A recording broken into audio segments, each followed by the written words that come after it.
In the beginning, there was darkness, and then bang, giving birth to an endless expanding existence of time, space, and matter.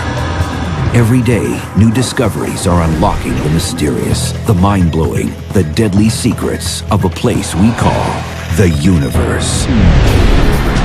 On Earth, liquids are all around us, even inside of us.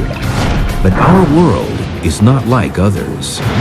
When we look at the stars and planets of our vast cosmos, liquids are actually very rare. And when we do find liquids, they flow in strange ways on bizarre worlds. It's an environment where nothing that we can build here on Earth could withstand that for more than a fraction of a second. New discoveries are forever changing what we know about the churning, bubbling matter of our liquid universe.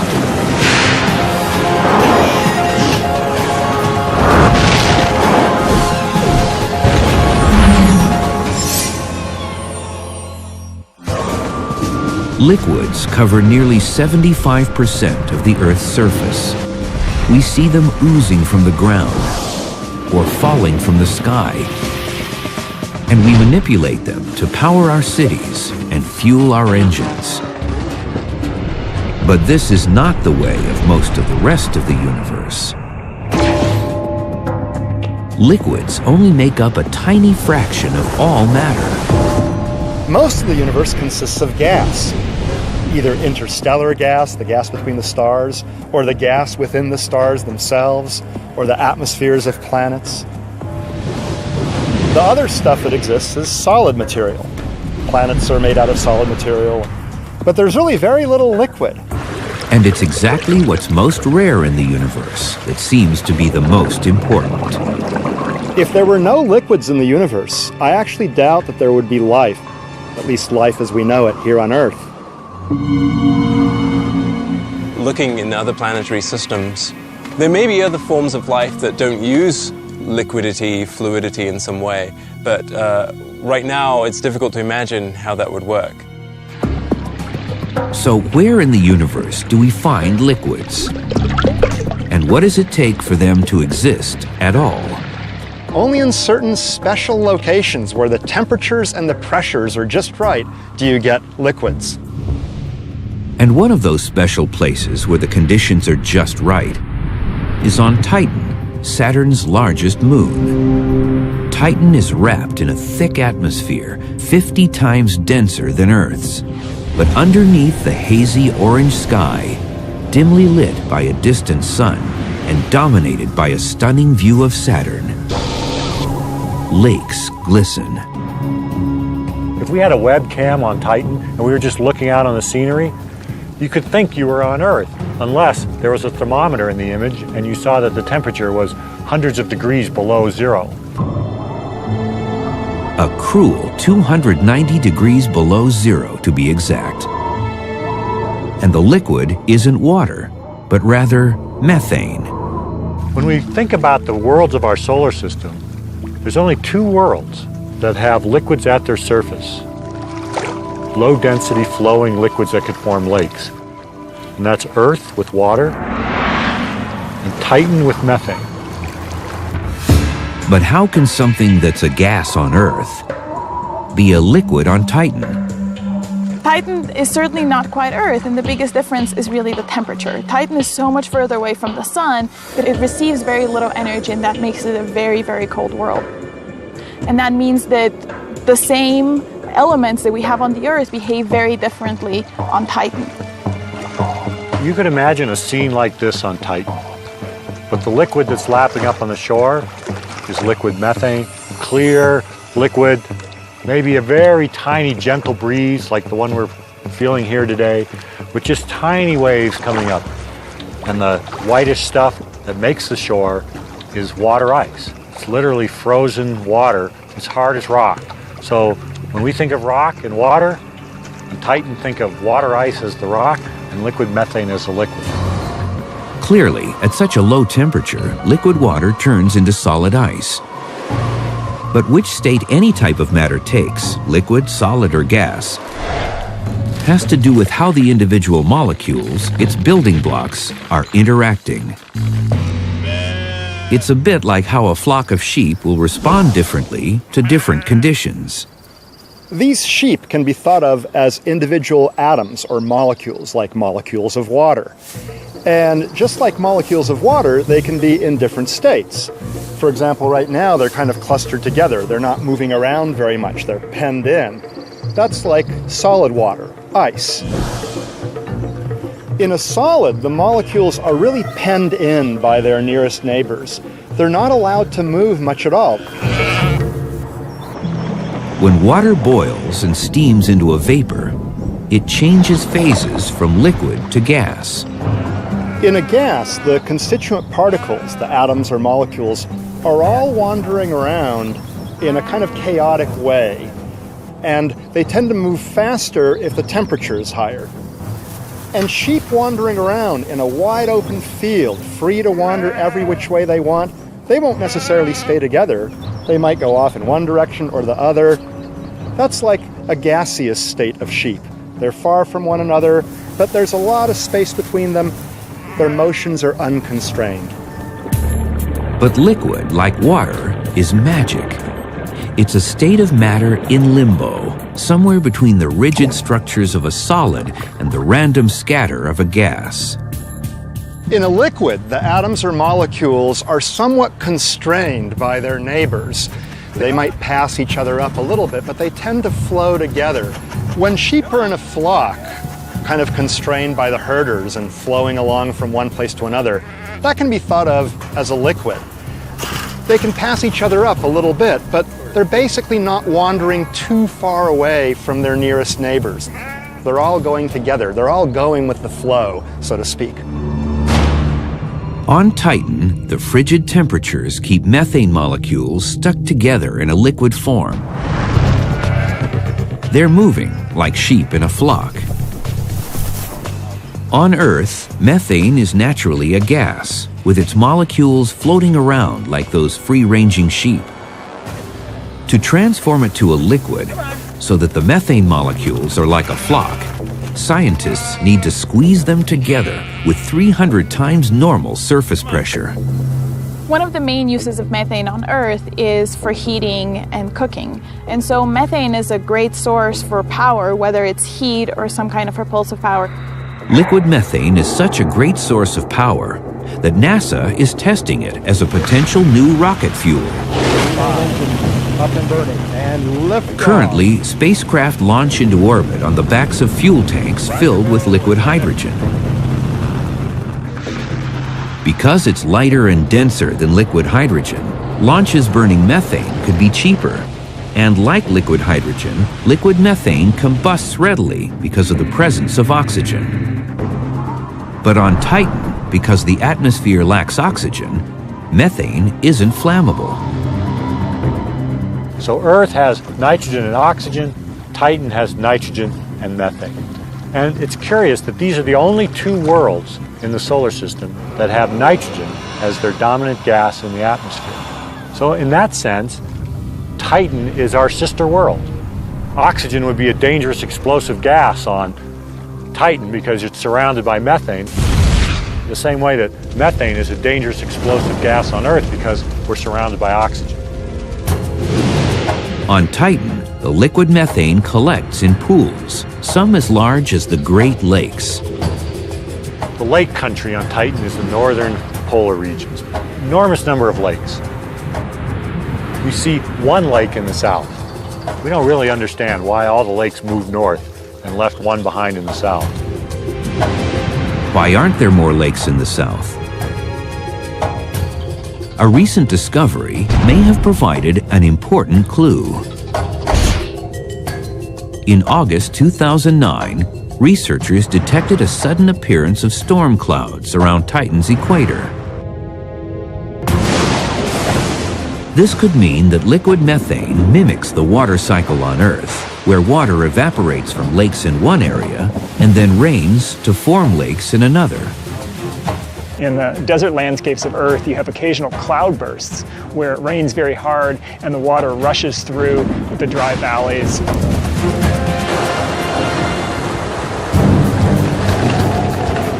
But the vast majority of Titan is sort of a methane desert. And when it does rain, it's a real cloudburst, and you have a huge flow over the surface.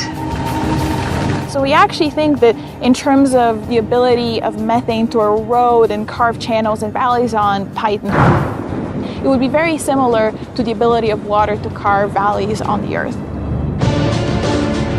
One reason lakes are cooling in the north could be because that region is experiencing a very long rainy season. It takes 30 years for Saturn to go around the sun. So a year on Titan, 4 seasons on Titan takes 30 years. Each season is about 7 years long. We think that there might be, during the spring or the fall, you get increased rainfall, which means that whatever hemisphere has that season, actually you have a lot of lakes forming. But methane rains down differently than water, thanks to Titan's thick atmosphere and low gravity.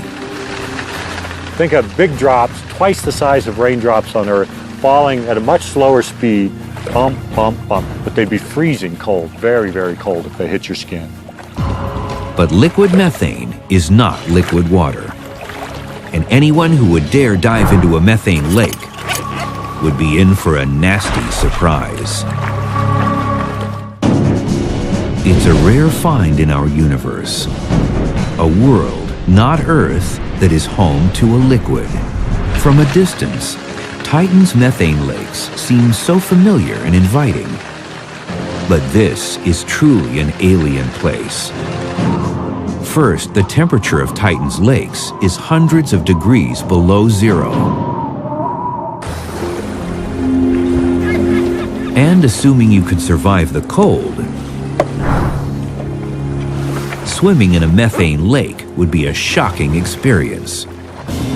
For a totally unexpected reason. The density of liquid methane is much less than water, so you would be heavy in that, you would sink. I weigh 200 pounds. In water, my effective weight is very close to zero. In liquid methane, my effective weight would be 80 pounds. So imagine trying to tread water in a lake or a swimming pool with an 80-pound weight belt tied to you. That's going to be hard. That's what it would be like trying to swim in a lake in Titan. Methane is so clear, divers might feel as though they were looking through liquid air. That's not the case in most water lakes. But water's opacity isn't just due to pollution. It's also the result of a natural characteristic of water, which turns out to be vital for life on Earth. In this picture, it's water. We're familiar with the properties of water. Here we have a liquid that looks like water, but it's not. This is a hydrocarbon. This is analogous to the liquid methane on Titan. They look the same, but they have very different chemical properties. To show the difference between these two liquids, I'm going to take some crackers, kind of things that we eat, starch, sugars, salt, and I'm going to put it in the liquids. So now we've got crackers in the water. Now I'm going to take a set of crackers, the same number of crackers, and I'm going to put them in our liquid hydrocarbon. Because water dissolves things so well, it's considered a powerful solvent. Methane, on the other hand, can't dissolve other materials as effectively. Look at these crackers coming out.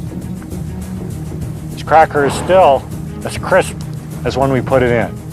This is not a very good solvent. Water's dissolving power comes from its molecular structure. A water molecule is H2O, which means 2 hydrogens on an oxygen. And if you just think about the shape of the molecule, you've got your oxygen and 2 little hydrogens on one end. This structure means that one end of the water molecule has a positive charge and the other has a negative charge.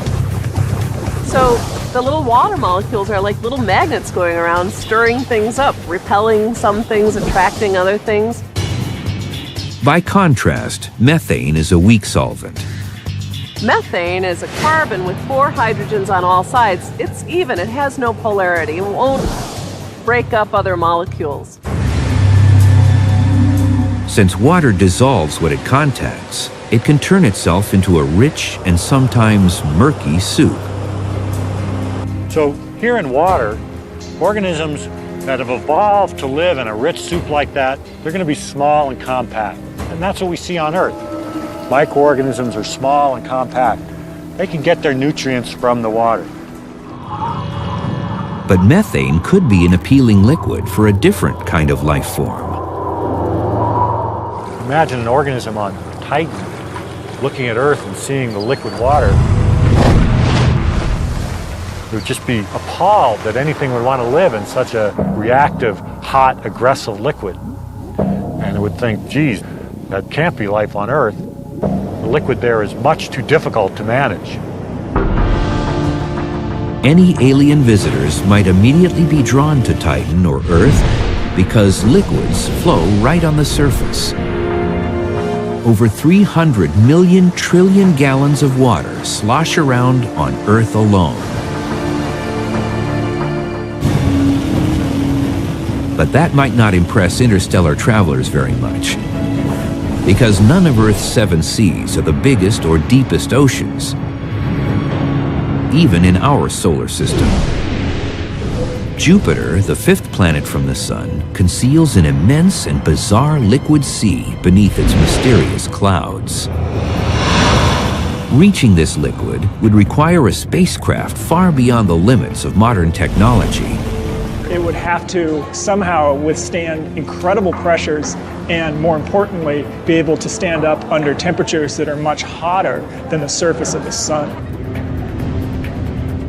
At 1,400 times the volume of Earth, this giant planet is mostly made up of hydrogen and helium gas. But miles and miles beneath those clouds, there's a point where the weight of that atmosphere gets so intense, gas turns into liquid. Lots and lots of liquid. The journey to the liquid begins at the outer edge of Jupiter's atmosphere, where the air pressure is close to what we experience on Earth's surface. Diving into Jupiter would be an amazing experience. First, you'd go through all these upper cloud layers where there's ammonia and methane and other compounds. They're really colorful and swirly, lots of storms. The explosion of color indicates a strange brew of chemicals mixed in the hydrogen and helium. Because there's a lot of different sulfur compounds in the atmosphere of Jupiter. So as you fall down through the upper layers of Jupiter, you would have the smell of rotten eggs. So a trip to Jupiter starts off in an unpleasant way. Just like passengers on a commercial jet descending from high altitudes, passengers on a spacecraft descending into Jupiter's atmosphere would feel pressure on their ears. If you go deeper into the interior of a planet, the densities become higher, the pressures become higher, the gas is more compressed. That's similar to what we have here on Earth. Way up in our atmosphere, the densities and the pressures are low. As you go farther down, they increase. After descending for 13,000 miles, it's dark because sunlight can't penetrate through so much matter.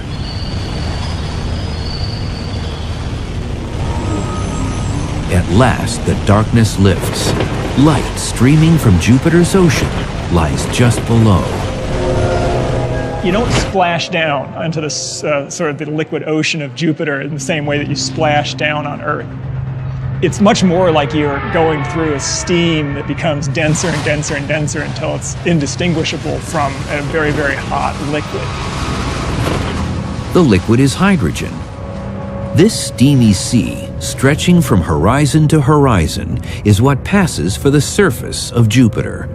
It may seem unthinkable, but this liquid hydrogen ocean is floating above another, even more bizarre liquid below it. Liquids aren't easy to find on worlds outside of our own. They often take forms we can't imagine on Earth. And that's the case with Jupiter's hydrogen ocean.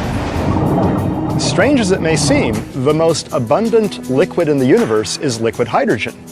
Now, in fact, in some ways, that's not so strange. Hydrogen is by far the most abundant element in the universe. In most places in the universe, hydrogen molecules are moving randomly about as a gas like those sheep grazing in open space. But the conditions inside Jupiter don't let them roam so freely. The difference between the different states really has to do with how closely the molecules are crushed together, if you will. On Earth, we see liquids form from gases when we leave out a glass of ice water. As warm air comes in contact with the surface of the cool glass, the drop in temperature saps the energy of the air molecules, bringing them closer together and forming a liquid. Temperature isn't the only thing that affects the state of matter. Pressure also plays a very important role. Pressure, as you can imagine, sort of crushes. The higher the pressure, the more it crushes molecules together and can take a gas and compress it into a liquid. For example, even in interstellar space, where it's over 450 degrees below zero, a glass of water would just boil away. So when you take that glass of liquid water to space, it's not the temperature, it's the low pressure that allows all the molecules to fly away and turn the glass of water into a gas. The reverse occurs inside Jupiter's blast furnace interior, where hydrogen molecules are jammed together by the colossal weight of the atmosphere above. If you squeeze the particles down so they're not vibrating very much, then they tend to sort of stick to one another. They start flowing together. That's the liquid state. That's why, if liquid hydrogen were somehow instantly transported to Earth, without enough pressure to contain it, even a tiny bit could redefine what we think of as a hydrogen bomb. Well, it wouldn't be a good idea to scoop up a cup of the liquid hydrogen from Jupiter because it's under tremendous pressure. It would be a tremendous explosive, much better than TNT. It would be a total disaster.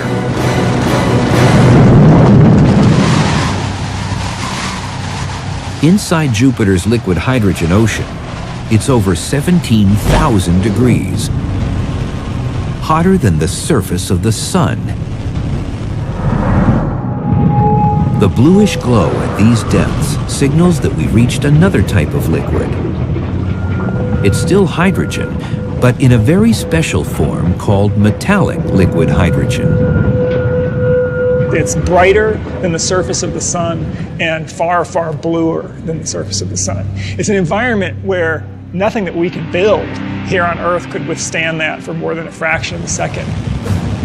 In this extreme environment, the hydrogen molecules that make up Jupiter's ocean start to act very strangely.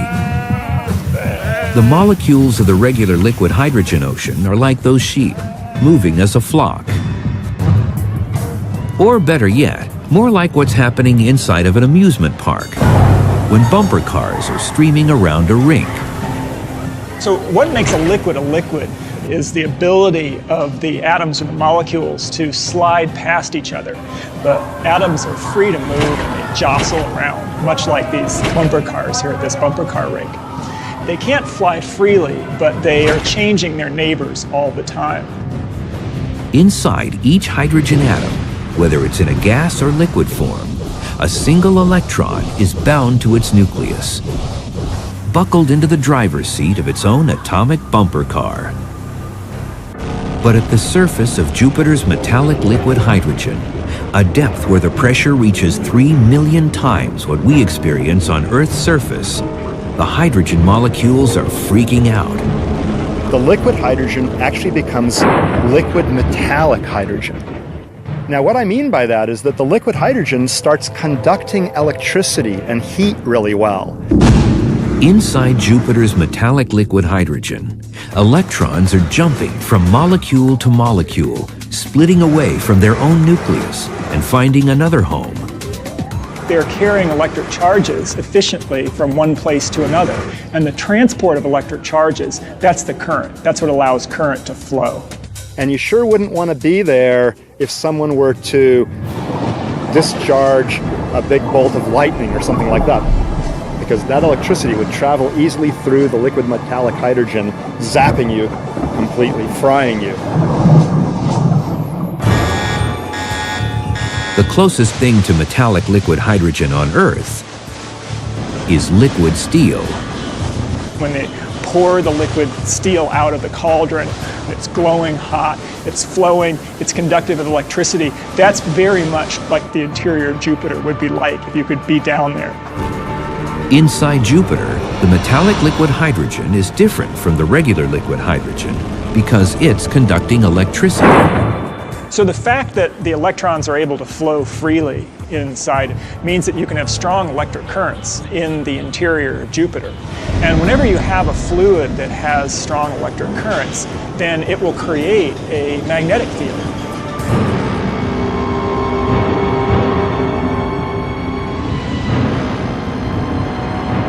For over 4 million miles of space in each direction, Jupiter's magnetic field scoops up and deflects charged particles that naturally course through our solar system.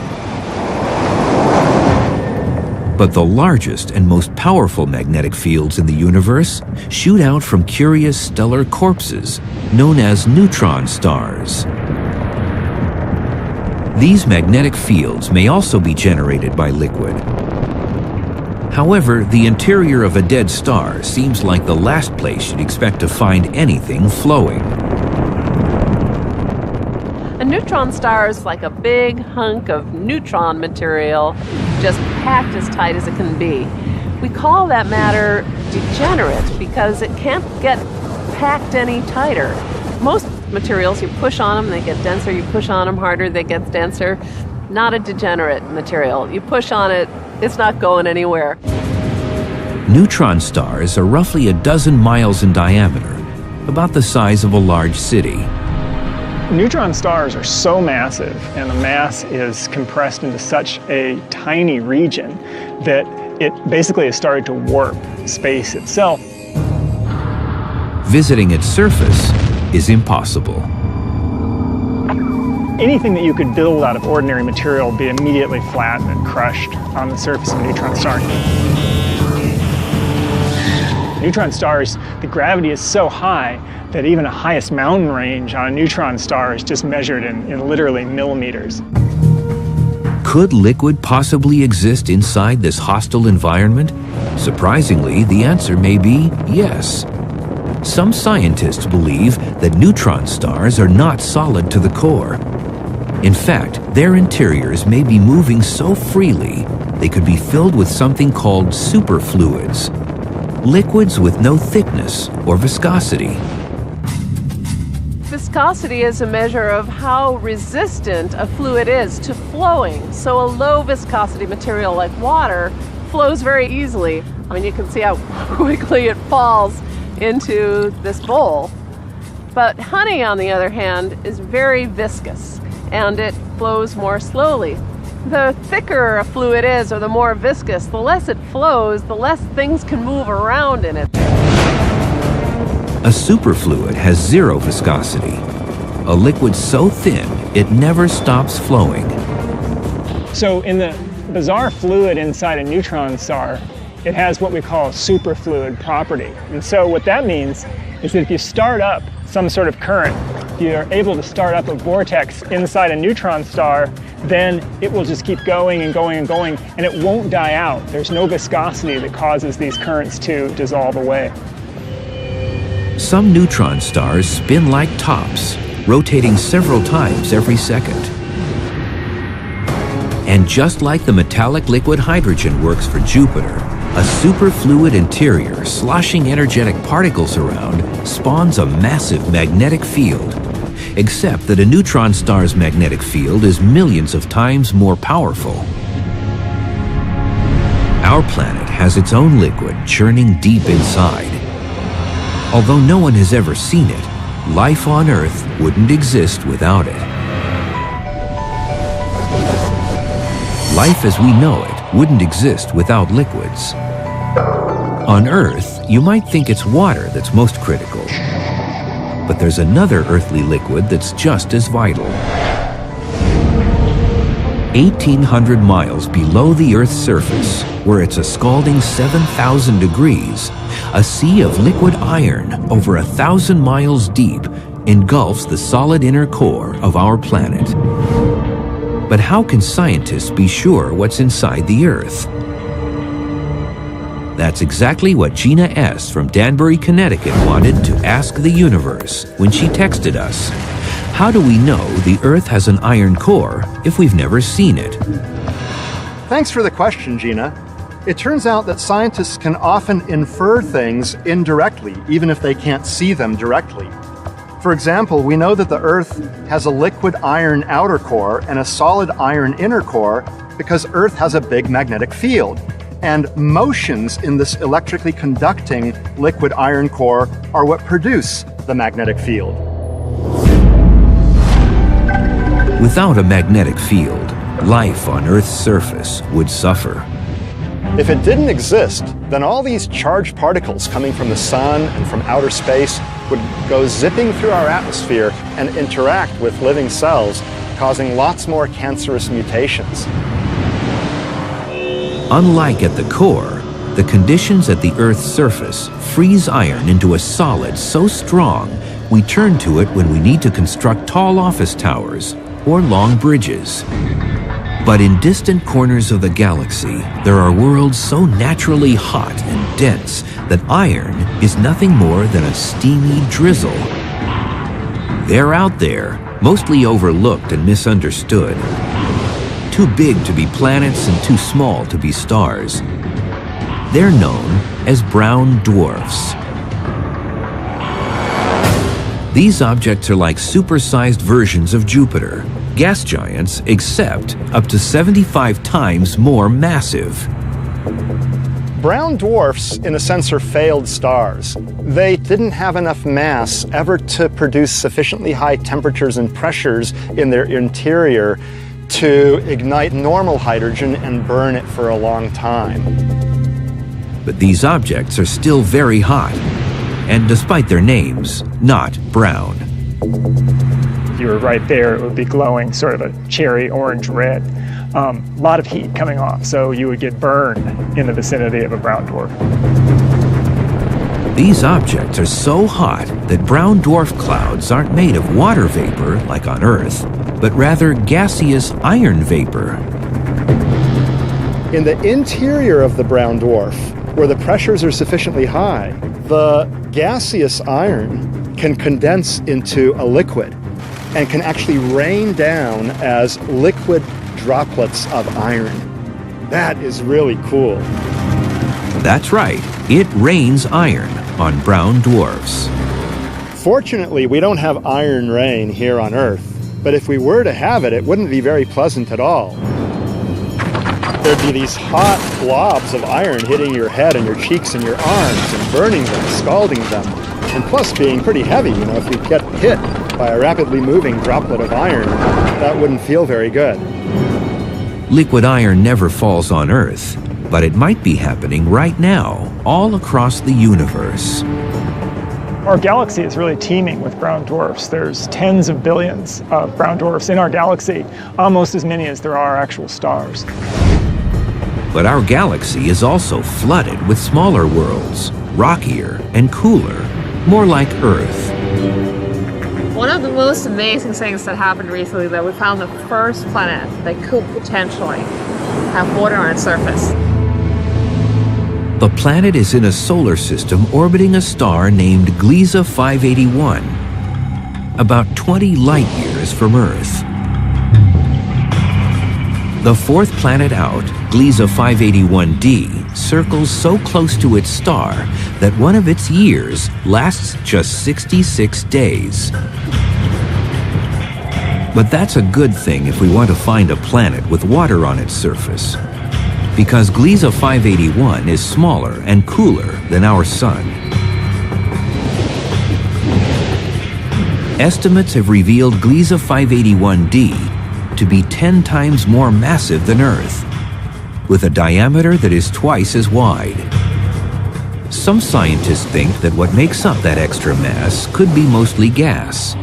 That means Gliese 581d could resemble the gas giants of our solar system, like Jupiter, Saturn, Uranus, and Neptune. Lots of gas, very little liquid.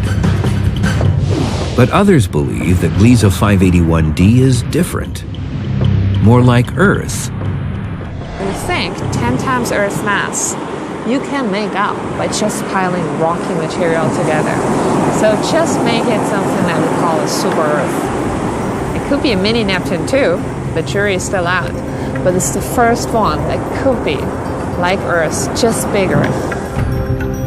At 10 times Earth's mass, this exoplanet may turn out to be a water world covered in a very deep ocean. Gliese 581D's tight orbit means its parent star's gravity keeps the same side of the planet facing the star. That means half of the planet never goes dark. So basically, whenever you look up at the moon, you see the same side of the moon. That would happen to a planet that close to a star. The far side of this planet never feels the warmth of sunlight, leaving it potentially covered in ice. If you think about that, there should be extremely strong winds from the hot to the cold side. Wind creates waves, even on Earth, whenever gusts of air push and pull at the water's surface. If Gliese 581D really is a water world, then there's no land to break up the waves. You have waves mile high that keep going for miles. So if you like surfing, that's definitely where you want to be. There might be a hard surface underneath this super ocean, but it's unlike anything we know on Earth. It's a state of solid water known as Ice 7. Instead of sheep or bumper cars, let's imagine water molecules as individual aluminum cans dumped into a container. At typical Earth temperatures and pressures, they interact and move together as a liquid. When they freeze, water molecules lock together into solid ice. It's a molecular structure of water that scientists refer to as Ice 1. Now, Ice 1, the one that you and me are actually used to, this is just because it doesn't have much energy left to move because it gets so cold. The massive ocean of a water world would be hundreds and hundreds of miles deep. Just like on Earth, the deeper the water, the greater the pressure. If the pressure is great enough, something funny happens to water. It turns solid, into a kind of hot ice. If you raise the pressure of a liquid, you can generally turn it into a solid because you're squeezing the atoms and molecules so close together that they feel penned in. They can't move past one another. They can't flow. Higher pressures can create a variety of solid ices with internal structures different from frozen ice, or Ice 1. The difference between anything like Ice 1, 2, 3, 4, 5, 6, 7, we think it goes to 10, but it could go any further, is actually the pressure. The difference between what we used to, Ice 1, and the other ices is that on the other ices, there are pressures that actually act on these cans. On a planet this big, the water pressure can reach levels millions of times what we experience anywhere on Earth. That means Ice 7 could be forming underneath the oceans on Gliese 581D. Diving down there, water, 70% of your body would actually become ice. So probably not the best option. So for now, right now, technology-wise, we probably have nothing that can go down and explore it. But if we're just looking for liquid water, we don't have to travel outside our own solar system. We have a neighbor that has more water than all the oceans of Earth combined. In a universe of liquids, Jupiter's moon Europa appears to be an unlikely place to find some.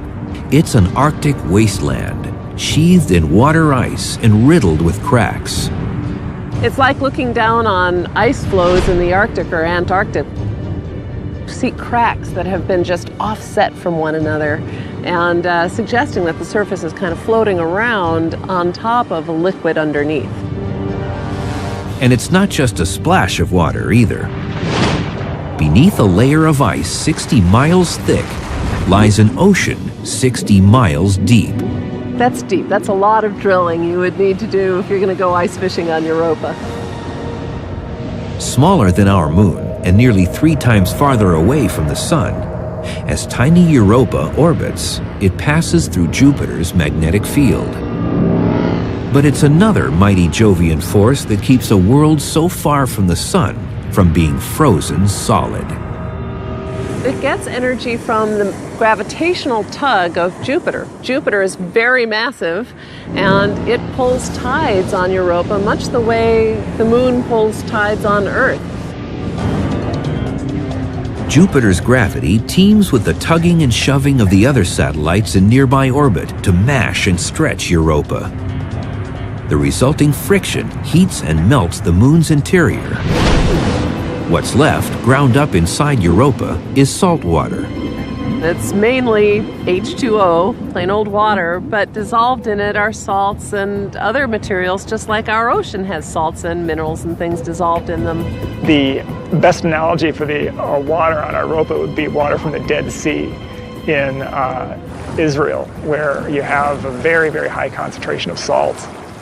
Not a good place to get your bottled water from.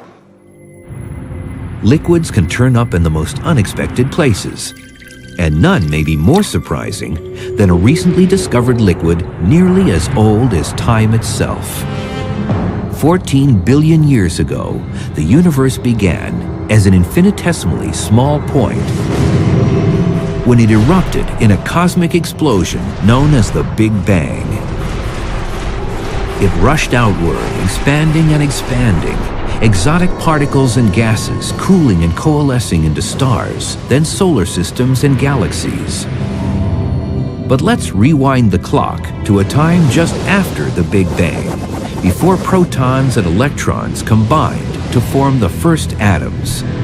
Everything was running into each other and smashing into each other, so that what was going on was that there wasn't enough freedom for the particles to sort of settle down and clump into the things that we're familiar with now.